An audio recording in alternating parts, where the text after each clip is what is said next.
the last time it felt as if there was a big shift in the internet or like in internet-related technologies, I would say it was like the birth of the App Store. Yes. I remember when the App Store or just apps became a thing. It was like, well, I have my phone. Why do I need... and I have software. Why do I need an app? Yeah. So some quick data here. And the reason why I'm sharing this is, again, to sort of help you, particularly those who might be like our age that are in their 30s and 40s, like just how quickly these things sort of go from being an idea to being like really, really huge industries. And so the App Store for Apple launched in 2008. And I think at the time it was like, pretty limited. Like, it was. Again, there weren't that many apps.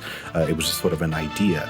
Now, according to a recent CNBC article, Apple's App Store, just Apple, grossed more than $64 billion in 2020.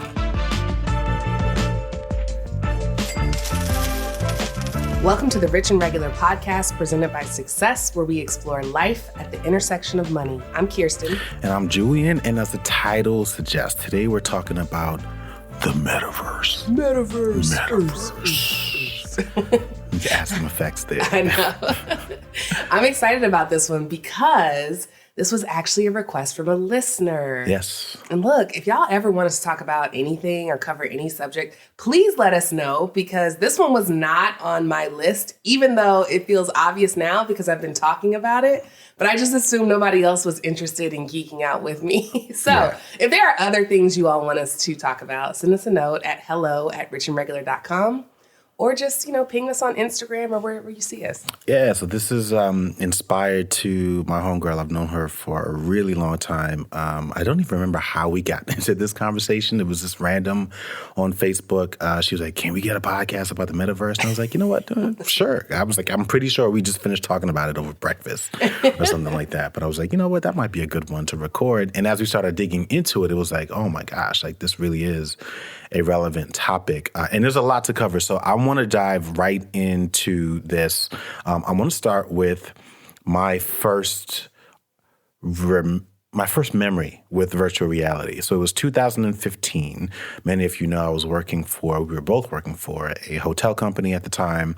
And we would have this annual conference where all of the hotel owners would come together and we would basically sort of rile them up. And one of the ways that we would do that, my particular team, was to look at or to help them sort of envision what the future of the brand was. And so if it were my job to show you what the hotel room of the future would look like, there were a number of ways that we could do it. We could get high resolution art and put it up on an easel, and then you could come up to it and say, oh, wow, that looks cool. We could spend a bunch of money to literally create that room and drop it off in the middle of a giant Las Vegas, showroom, which is not uncommon, but these are things that people do at conferences. And then someone had the idea and was like, well, actually, there's a way to transport them, we can use VR. And so we opted to do that because it was actually a more affordable option. So people would come to that area of the showroom and we would put the headset on them and we would guide them through what the hotel room of the future would look like. And it was a huge hit. And then after that, that's pretty much all anyone ever wanted to do. It was like, well, this is a lot cheaper. We should just do everything using VR.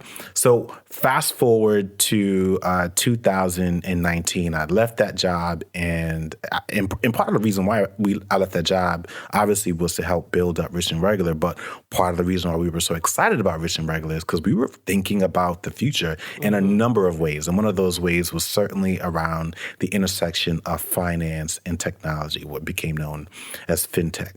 All of that to say, I think it was 2019, I decided to treat myself. And I was like, you know what, let me buy something. We're spending a lot of time at home. We're writing and creating. And I'm like, I just need to unplug at home. And I am not a gamer by any stretch of the imagination. But I was like, you know what, I'm going to buy this new thing that I've been watching. And at the time, I didn't know anyone who had it. But I was like, you know what, let me just go ahead and buy this thing. And this thing was an Oculus Quest headset, which is a virtual reality headset. It's basically one of the more popular versions of it. It was around $250, I believe. I got it for Christmas. It came pretty quickly. Then I realized that it was actually a product by Facebook. And I was like, oh, that's interesting. It's actually tied to Facebook. And then I started doing all this other research. And I was like, I think this is going to be the new thing. Like I started seeing Oculus Quest, like the halftime show, watching the basketball game brought to you by Oculus. And I was like, oh, wow, I might be ahead of the game. Mm-hmm. So all of that to say, I've been conscious or aware of virtual reality for about 7 or 8 years now, like up close, having tried it. I became an owner of a headset myself around 3 years ago. And I've just slowly been watching it become more and more relevant over the last couple of years. So all of that to say, there are some very clear implications about finance and technology, but I just wanted to lay that context because I think that's part of our experience, but also one of the reasons why we're so excited about virtual reality and the metaverse. Yeah. So for those who aren't familiar with what we're even talking about, let's back up a little bit. Metaverse. I know. In October of 2021, Facebook, which is the world's largest social network and also the owner of some of your favorite apps like Instagram and WhatsApp, announced that they were rebranding and becoming a company called Meta. And they used this announcement to kind of formalize their focus, their new focus on what is called the metaverse. So basically what Mark Zuckerberg, the CEO and founder of Facebook, wants to build is this new version of the internet called the metaverse, where physical and digital worlds come together. So it's a space where digital representations of people, aka avatars, right? They interact in the same places that we do in real life. So at work, going to concerts, at stores, trying on clothes. It's like a digital version of you that's going all of the places that you would normally go and interacting with people that you would normally see there. And all of this is powered by virtual reality technology and augmented reality technology, which is slightly different, but we'll get into that later in the episode. So I'm going to stop my definition right there because this is the point where we want to refute a very common response to the metaverse, which is, I don't get it. Like, I don't understand. And I want everybody to know that you do understand. What may be happening is that you don't believe that it can be bigger than what it is right now. I think that's what people mean when they say it. It was like, yeah, I hear you, just another thing. And I was like, this one's a little different. One's a little different. Like this would be the equivalent of, for those of us who are, in our 30s, like if you remember when the internet started, there's that clip of like Brian Gumbel and Katie Couric, I think it was, and they're talking about the internet. And if you look back at it now and they're like, what is this www thing? Like, what is that? And like, you look back at that now and it's like, oh my God, like this was crazy. Like this has the potential without question to be. In fact, I would say it already is. I was going to say it already it's exists. Beyond that. You use virtual reality in a lot of ways. Yeah. Every time you open up your Maps app and you're following along and you see traffic jams. That's a version of it. It's a version it's a very of it. early sort of, to your point, 2D. It's almost like an animated version of it.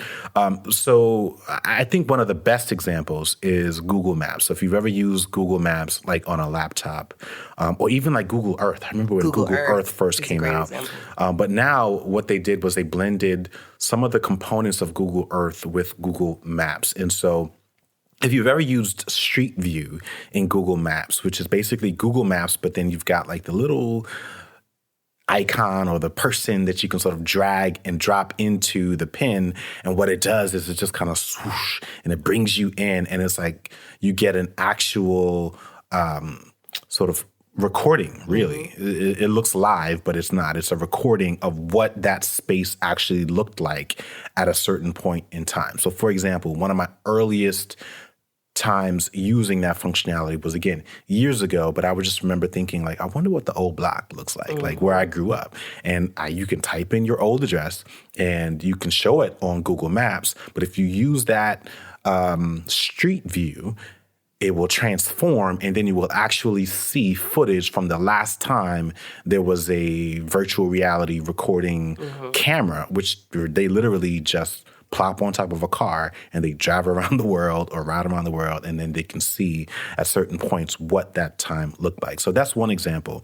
There's another example that I would actually encourage you to look at, and this is on Hulu. So for those of you who have Hulu, there's a show called The Next Thing You Eat by David Chang, and I believe it's the last episode 5 or 6, and they're talking about the future of food. But within that conversation, they are talking a little bit about virtual reality and virtual reality technologies and how it has a potential to completely change even the way that we shop or buy groceries online. So right now, if you buy groceries online or use an app, you're accustomed to holding up your phone, and you're not necessarily visualizing an in-store shopping experience, but what you are doing is just kind of using an app and selecting things, the number of things, et cetera. But imagine a world where you're actually not using your phone. You're just putting on a headset. You are kind of walking through, holding a cart, and it feels as if you're actually in the aisle. You're using your hand to pick up a box of whatever this new thing is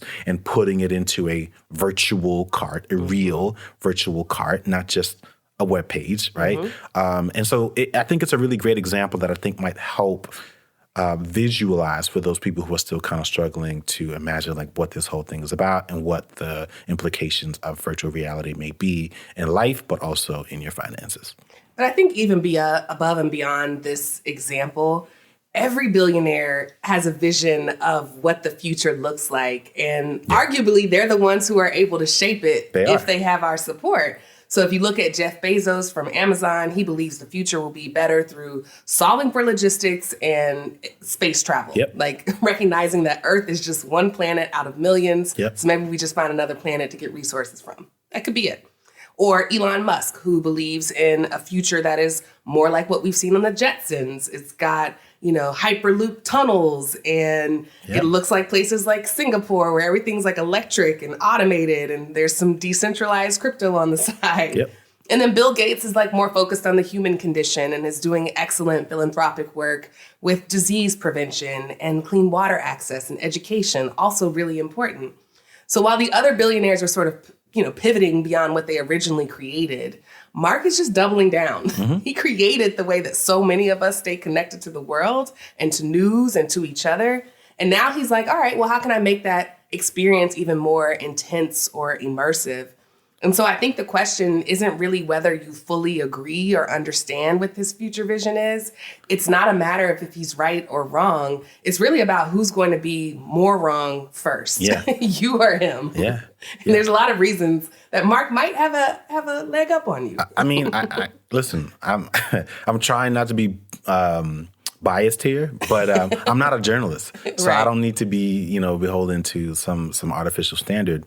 But I want to dig a little deeper into kind of like what gives Mark Zuckerberg in particular a bit of an advantage, and why he may be right. And so I think there are at least 3 reasons. The first one I would say is like data. Like Mark Zuckerberg, because of the widespread use of Facebook around the world, has access to data and information about how human beings think and feel, probably to a greater degree than anyone else in the world, right? Which is scary. So the fact that he is making a bet, it's not as if he believes that he has to convince you.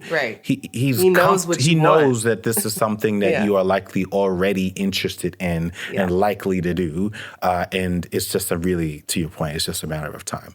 The second thing is around advertisements and ad relationships. And obviously that is a big component of what makes Facebook so powerful. The fact that because he knows so much information, there's so many companies that are willing to give them boatloads of money in order to say, okay, knowing what you know, how do we ensure that our brands, our services and products are presented in a way that help make us more money? And he already has relationships with those companies, big ones, small ones, all around the world.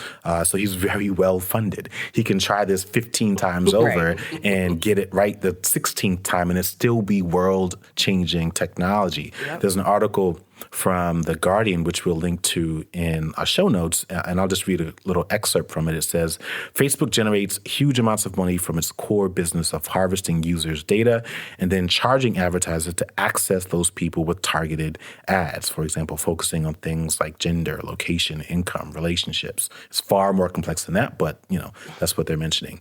The ad goes on to say, across Instagram, WhatsApp, Messenger, and of course its platform, Facebook, they generated a net income, a U.S. measure of profit of $29 billion last year, which came mostly from their 2.8 billion daily users. Right. So the notion that they can't afford He's got half the a world. $10 billion investment on this thing is almost laughable. Yeah. Like, they can, they will, they're doing it, and that time is here.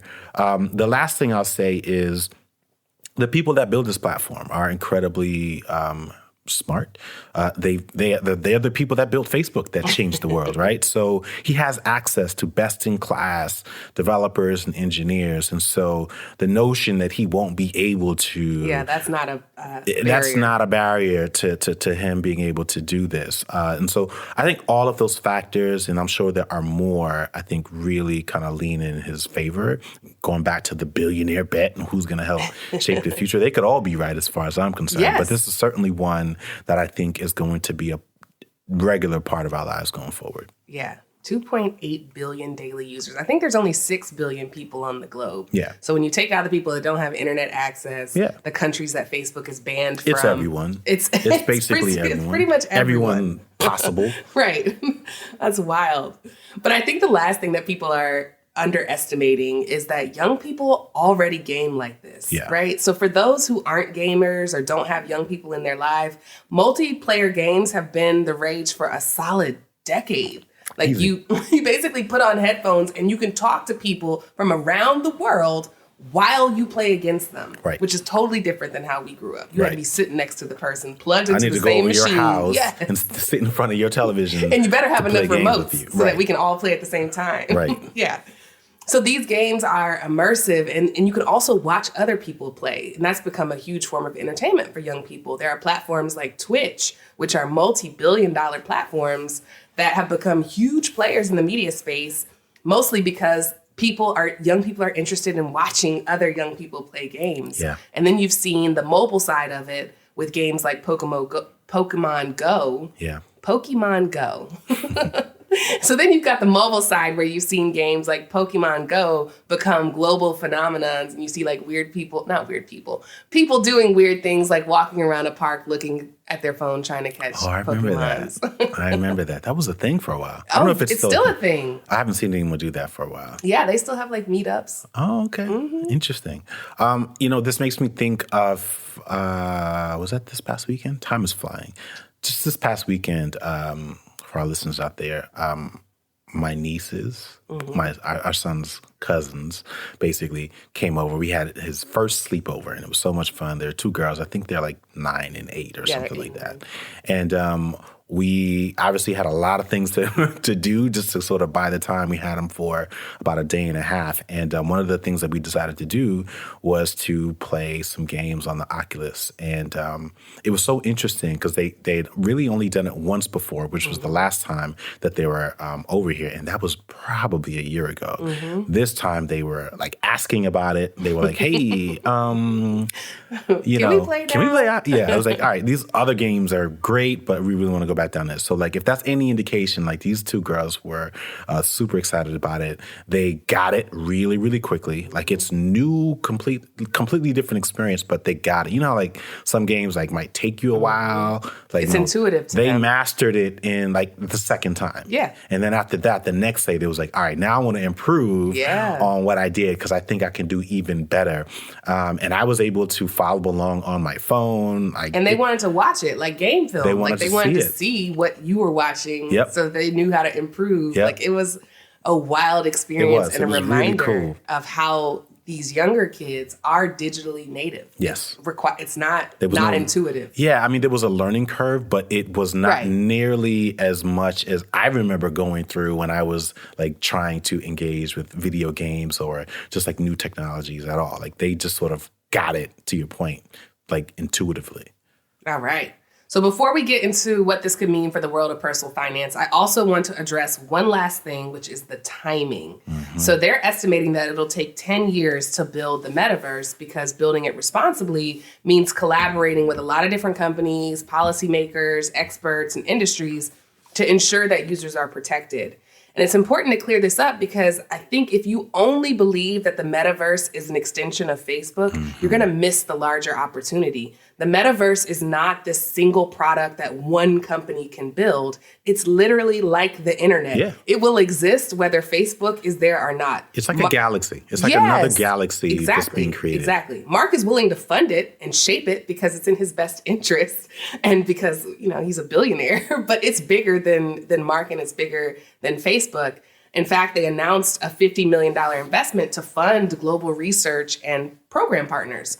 So, for example, the Digital Wellness Lab at Boston's Children's Hospital is a partner that they've added and are funding because their goal is to be able to help Meta understand how they can foster young people's digital literacy and embed wellness into metaverse technologies. They've also recruited organizations that help bring underrepresented creators to the metaverse and inspire, ideas around equity and inclusion. All of the things that exist in the real world are going to have to exist in the metaverse. Yeah. And I think, the last time it felt as if there was a big shift in the internet or like in internet related technologies, I would say it was like the birth of the App Store. I remember when the App Store or just apps became a thing. It was like, well, I have my phone. Why do I need and I have software. Why do I need an app? Like, what is an app? Like, I'm used to buying a disc that I put in my computer. I download it. Correct. There's no, Yeah. So some quick data here. And the reason why I'm sharing this is, again, to sort of help you, particularly those who might be like our age that are in their 30s and 40s, like just how quickly these things sort of go from being an idea to being like really, really huge industries. And so the App Store for Apple launched in 2008. And I think at the time it was like, pretty limited. Like, it was. Again, there weren't that many apps. It was just sort of an idea. Now, according to a recent CNBC article, Apple's App Store, just Apple, grossed more than $64 billion in 2020. I don't know what 2021 or 2022 is. Or last year. But $64 billion, just the App Store, right? This is how normal it is, right? Yeah. Like to have an app. Again, when you think about like Google, right? There's a whole nother app store, right? So if you think about that combined with Google, I'm pretty sure, I'm just going to go ahead and say it's probably a $100 billion industry right now, right? So that's how quickly all of these things can happen in just a decade, right? And so we've got a lot of well-funded people. We've got a lot of people who obviously have a lot of interest in building this new world. I think it's safe to say, like, don't be slow. You've got an opportunity to get on this early, to start thinking about what the implications may be. And obviously, that's why we're talking about it today. Yeah. There's a framework I like to use whenever we're talking about these windows of opportunity to create generational wealth. If you think of a generation as about 30 years, within that 30-year period, I like to think that I get 3 shots to make a bet on 10-year technologies like this one, right? If I had made the bet on the internet in 2000, I'd be in a very different place right now. If I had made the bet on crypto in 2010, I'd be in a very different place right now. So now that there's this metaverse technology, and again, going back to billionaire visions, it's not the only bet that I can make right now, but I need to pick a 10-year bet. And so I can pick any of these things, and the metaverse feels very aligned to how I already behave. Yeah. And so it's exciting. Obviously, we've been raving about it. I remember even writing a blog post about it last year. And I knew like it would just sort of like go over a lot of people's heads or just because it was easy to ignore back then, right? But now it's like, wait a second, now people are talking about it. There's this whole idea of the metaverse. And so obviously we're bullish on VR. We're bullish on the metaverse, but that doesn't mean that there aren't downsides. And so one of the biggest ones that I've seen that really concern me, and this is relevant for any new space, is the potential or the possibility of fraud. And I think the best and the easiest way that I could see fraud happening, for those of you that are concerned about it, is very similar to like what we've seen like with cryptocurrency. And in fact, I think it will actually involve cryptocurrency. So for example, let's say, it's 3 years from now, and there are spaces online where people are encouraged to like join or meet up like in the metaverse, like no different than you would like back in the day with like Facebook. Only this time there's a charge to like get in, right? To be like via subscription. And because of cryptocurrency, they may only allow, like, I'm just making it up, like a Kirsten coin or something like that. You got to buy a Kirsten coin to get in this room. Yep. But because Kirsten's so wildly popular and, you really want to see what she has to say and all of the things that she's saying is happening in her corner of the metaverse, like you do it, you become a part of this thing, you buy it, you encourage other people to do it. There's an incentive for you to do it. And it just builds and it builds and it builds. And then after, a year or so, Kirsten decides like, I don't want to do this anymore. Bye. And then she just bows out. She cashes out. I bought an island in the metaverse. She sells all of her Kirsten coin. And now you're stuck holding like this stupid coin. And it's like, whoa, it has no value, right? Oh, that coin got to be stupid. Well, because you know how you do. I brought you good times while you had it. Well, but not, what am I supposed to do with this K coin? You know what I mean? But we see this, and you joke, but like we see this type of thing. They call it a pump and dump, right? Yeah. It's like, all right, I'm going to get you all jazzed up, get you all excited, push you to go into this area. I'm going to encourage you to ensure that I have a consistent and steady stream of income. And then I'm just going to slowly back away and leave you guys to sort of figure it out. You see it happen with MLMs all the time, right? Absolutely. You find a super charismatic leader. They introduce the new powder that's going to make your skin glow and you lose 20 pounds and you get super excited about it. You tell your friends, and then next thing you know, like after 2 years or so, after you've sort of hit a saturation point, they bow out, they cash out, they move on to the next thing, and you guys are left kind of holding the bag. So it's something to just be mindful of. Like, obviously, we want you to be curious. We want you to be, I won't say bullish, but if you want to be, go ahead and be bullish. But you certainly want to be mindful of what doors you're sort of walking through, what avenues you're sort of attaching yourself to as you explore this new and exciting world. Great advice. We'll be right back after the break talking about what this could mean for money and sharing a few early ways for you to invest in the metaverse. So going back to your example of the App Store, because I love that. Now, when the App Store launched in 2008, it only had free or paid apps. Like there was only one time to make money. They didn't add the capabilities to do in-app purchases until a year later in 2009. Yeah. And that's when things really took off, especially for games, because it became this ongoing source and stream of revenue for both developers and for Apple. So a few weeks ago, you actually posted this article about JP Morgan Chase and their interest in the metaverse on Twitter, and people reacted. Yeah, listen, well, I think a couple people reacted for a variety of reasons, but I think that there are three reasons why I reacted to that article. So the article was interesting to me for a variety of reasons, but basically it was an article from Fortune, and it basically said that the CEO of JP Morgan was of the belief that the metaverse could be a $1 trillion a year opportunity. Wow. And I don't know how often our listeners use the word trillion. It's interesting to me because honestly, I say it every day because my son tells me that he loves me times 1 trillion. Aww. It's the biggest number he knows, but he still can't wrap his head around it. He also thinks that 70-30 is a number. Yeah, and that's a really big number. But like, obviously, 1 trillion is a huge number. Like, people react physically to the notion of 1 billion. So, like, the idea that JP Morgan believes that this is a $1 trillion a year opportunity obviously set a lot of people or got a lot of people's attention. To put that in context, Canada's GDP is $1.64 trillion. Right? This is according to Investopedia, and this was 2021. Their GDP, so all the industries combined, is $1.64 trillion, right? Goldman Sachs, which is another investment and financial firm, they estimate that the metaverse is an $8 trillion global opportunity.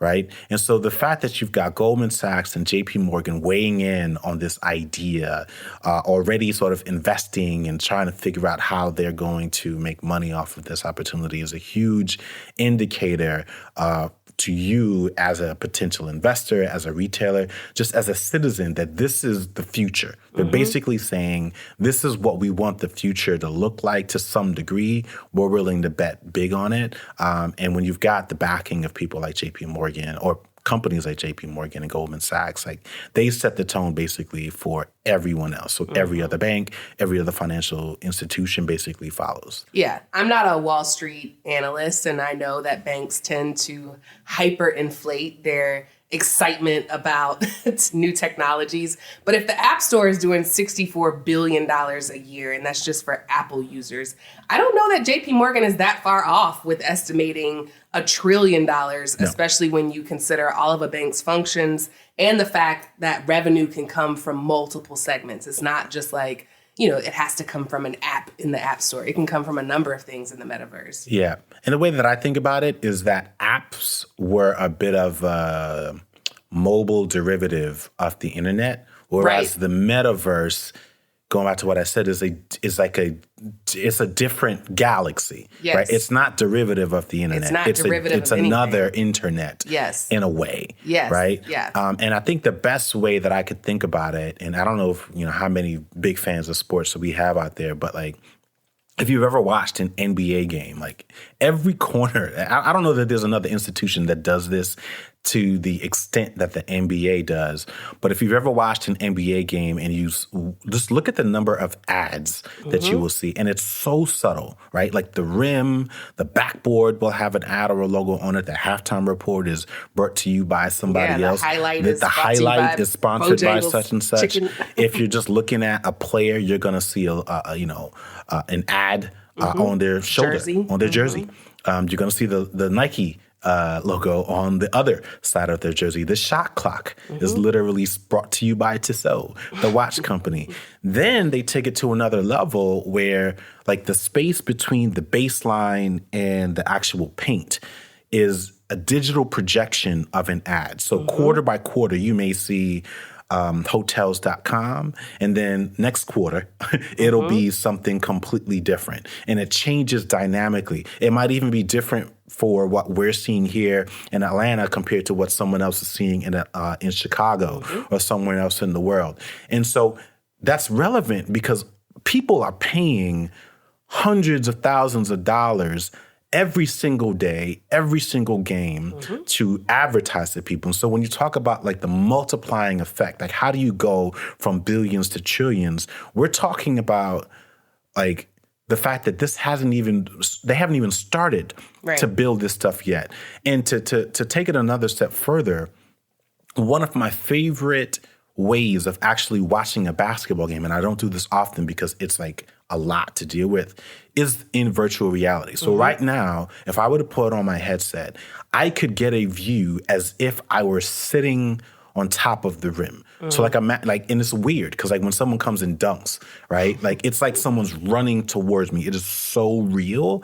That's the kind of experience. And going back to what I was saying before, they haven't even started to think about what advertising opportunities might look like, or what real estate through looks the like. metaverse. They haven't even started. If you want your storefront on a corner of a busy street in the metaverse, you're going to have to pay for it. And someone or some institution is going to have to manage those records. And that's where people like JP Morgan come in. They facilitate these transactions to say, okay, very similar to the first page of Google, this particular place in the metaverse gets millions of hits every single day. Who wants a store here? Who wants an ad here? Yeah, right now, and we know the stat because we've quoted it several times, but on average, Americans see between 6,000 and 10,000 ads every single day. We spoke about that in a previous episode. So like now with the birth of this new world, like that number will go up. And obviously there's revenue and money sort of tied to that particular opportunity. Yeah. So we've talked a little bit about the commercial impact. Let's talk about the consumer and the personal impact. I think the impact on your budget is really hard to know. Yeah. It may just be a shift in how you currently spend without adding anything, very similar to how Apple Pay and digital wallets may not have caused you to spend more, but more of your transactions run through them, right? Yep.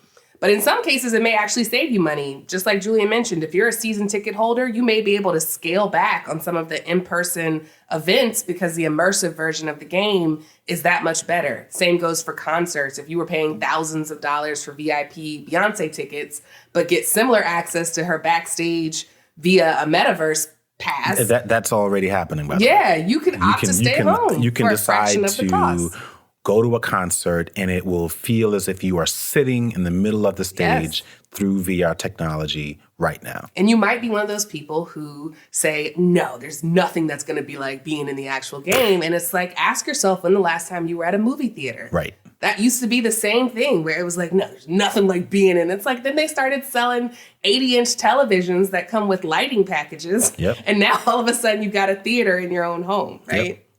But more importantly than just like the events and experiences, I do think that augmented reality has the ability to change people's relationship with investing. So virtual reality is completely virtual. Augmented reality actually combines your real life with the virtual world. Mm-hmm. So the Pokemon game you mentioned earlier is augmented reality. And you may have seen it on some furniture stores like IKEA where you can like place a piece in your home virtually through your phone and see how it looks in your living room. And I think when it comes to investing, brains tend to short circuit on two things, really. The first is the ability to calculate exponentially and really understand the power of compound interest versus simple interest, but also just the ability to see a future that isn't just an older version of you. Yeah. Like imagining a different version of you in the future. Instead of imagining our older selves as different people who have different experience, we kind of just take the version that exists today with all of its current stressors and we just add gray hair. And we're like, oh my God, in 10 years, I'll still be worried about the things that I'm worried about today. Yeah. But if you talk to any older person, they tell you like, no, that's actually all small stuff. What you're worried about when you grow older is this new set of things. Yes. And I think augmented reality may be able to help you see that because, again, it knows you. Like, it's weird to say that it knows you, but it's been collecting data for 20 years and you can input data. So there's a version of you that it can create that you may be able to tap into and motivate you to take better care of yourself than you may be doing now, if that makes sense. It does. And that's exactly what I think is going to happen. So I want to talk a little bit about, because I feel, because I would imagine more familiar with VR technology, I'm going to roll the dice and try to see if I can make some literal predictions. Oh, shoot. I don't even think this is a stretch of the imagination, but I think just to help people, again, who may be unfamiliar with this technology, or even just to think through, like, all right, so what does that mean in terms of how I manage my money? And so the first one that I've thought of for years, and it's very similar to what you just said. You were talking about being able to visualize what you look like, or what you may look like 10 years from now, 20 years from now. I don't believe people have any real capability of even visualizing how much money they have. Right. Like you see in a movie, right? Like very few people know what $50,000 looks like in cash. You don't know what like you may think you do because you saw a couple of movies, but you don't really know. But even those are like deeply exaggerated. Sure. Because the stack is far smaller than you, than you would think. But imagine if you can now get a very real visual representation of how much you have, how fast it's growing, or how fast it's shrinking. Yeah.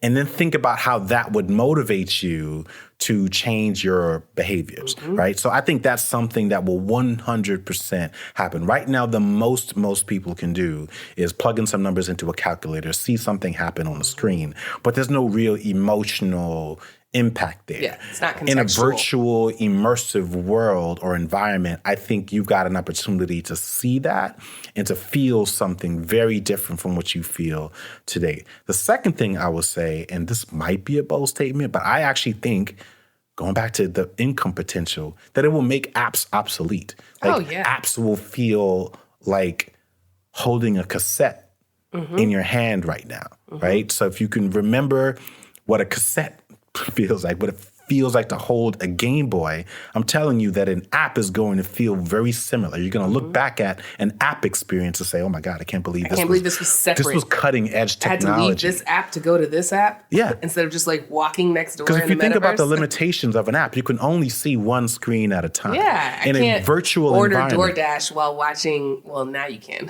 while watching Hulu. You're right. I got to leave one to go to the other one. Exactly. In a virtual world or an immersive world, 3D or multi-D, I don't even know what that, like, again, even the idea of 3D is like, that's the max. And it's like, dude, it's HD, 4D. It's just immersive. It's augmented reality, right? It's beyond that. So Yeah, imagine a world where apps, what you know of today as cutting edge, feeling obsolete 10 years from now. That's something I think that we can bank on.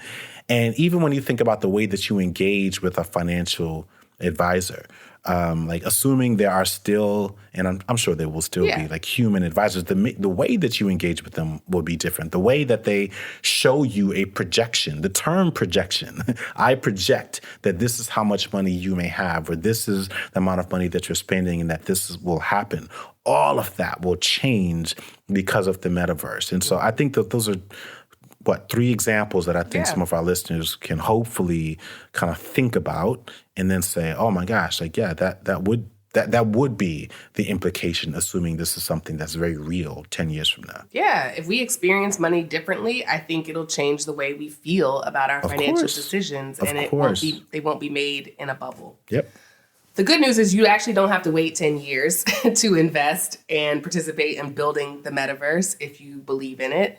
The first thing you can do, and probably should do, is test out an Oculus or at least experience VR technology in some way. You can buy an Oculus for about $300 brand new, or you can find a friend and just borrow one.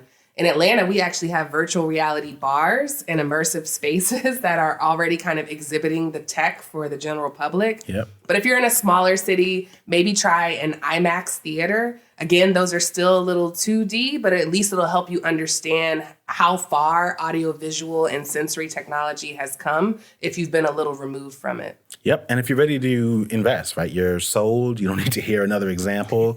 Like there are metaverse ETFs or like individual stocks that give you exposure to the metaverse, if you will, right? So if you want to start investing, you can do that. Obviously, one of the ways that you can do that is investing directly through Meta, which is the company that used to be the company formerly known as Facebook. I don't think it's a stretch of the imagination to say that Meta's focus on the metaverse is very similar to, if you remember or can think about, I believe it was a second run that Steve Jobs had when he joined Apple. And it really redefined the company and said, this is who we're going to be going forward. I think it's safe to say that that could happen with Meta. And so if you're an investor and you are a fan of investing in individual stocks, that's certainly one way to look at it. Another way may be to invest in other big companies like Microsoft. It's not just Meta. Microsoft is investing in building and wanting to make sure that they have a stake in the metaverse as well. In fact, they just announced the acquisition of a company called Activision Blizzard, which is a gaming company very much known for virtual reality. And so they are investing very heavily in that space. If you want to take a much more diversified and balanced approach, there are now also metaverse-focused ETFs, right? An ETF is an exchange trade fund, which is just a form of a mutual fund, which basically means you get to invest in a collection of stocks and funds that are related to companies that are heavily invested in their metaverse. And so I think we'll see a lot more of those going forward. It will just become normal. And so if you are an investor, I'm not going to say I'm looking for a way to catch up, but if you're definitely looking for a way to invest big and you believe some of the things that we've said, this is definitely an opportunity to say, you know what, I want to shift my investment strategy a little bit. I want to bet on these new technologies because I think they do have the potential to change the world that we live in. And I think the last and most risky option is to buy metaverse cryptocurrencies. This is not something we recommend as your first foray into crypto for a lot of the reasons that Julian mentioned earlier. But if you already have an existing portfolio and already have a really high tolerance for risk, you can go full YOLO and buy some metaverse-specific crypto. However, by buying it, you're also betting on the fact that the metaverse will be decentralized. And based on these huge investments from banks like JP Morgan and other institutions like Microsoft, I'm not sure that's a bet I would personally make at this stage. There's a lot of old institution money involved in building it. So the idea that it would become decentralized feels a little off. But, this is not investment advice. This is just my opinion and entertainment. We're going to come back a year from now, and I'm going to remind you of that statement. You're going to say, man, I wish I'd have bought that. Maybe I will. Metacoin or whatever it is.